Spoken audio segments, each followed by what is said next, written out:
Joining us from Cleveland via Skype is Vladimir Suchan. He's a former Czechoslovak diplomat. Many thanks for joining us here on Press TV, sir. Now, first of all, what do you make of Poroshenko's move to dissolve the parliament?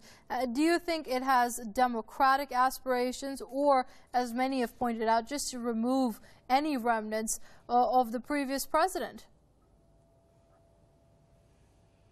Yes, I would agree with the latter assumption or argument that this move, which has been planned for a long time both by Porošenko and his overseas advisors, is meant to cleanse, clear the political elite of Ukraine so that it would be more aligned with the ambitions, interests, and forces that came to power as a result of the coup d'etat that took place in February 22nd. And it was expected that this would happen. Poroshenko himself announced that early elections were part of his platform at the very moment when he took office. And there are several reasons for it. One reason is that what is collapsing is not exactly the ruling coalition, although formally we can argue that this is the case. What is collapsing is Ukraine itself as a result of the coup d'etat and the war unleashed against the people of Donbass.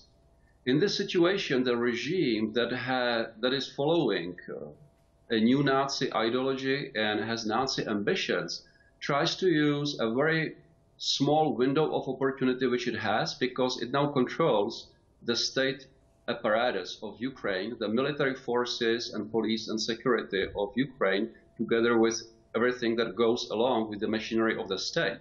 However, the economy is collapsing. The war efforts against Novorossiya are also collapsing because we are now right in the middle of a huge counteroffensive by the armed forces of Novorossiya.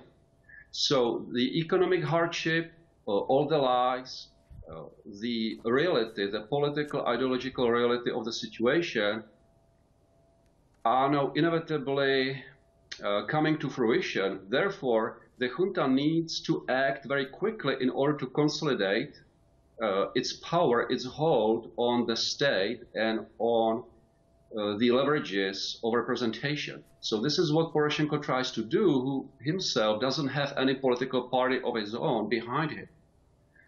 But do you think it's a smart move, Mr. Suchan, considering this is only going to increase political instability, while at the same time Poroshenko is increasing tensions with Russia? Well, the tensions with Russia are very high, and I agree that it is a very risky move. They know that it's a very risky move. That's why they want to have the elections done as fast as possible, as long as all the oligarchs are keeping control on virtually all the media in Ukraine. All the oligarchs control all the TV stations that are there, and to a large extent they also control many of the internet-based media. And the situation is deteriorating politically, militarily, and economically, so they need to act right now in order to get what they think are the right people into the parliament, because they owe a lot to the various Nazi battalions financed by oligarchs who are doing a good deal of fighting. And many information, a good amount of information has been coming out from these battalions and their commanders.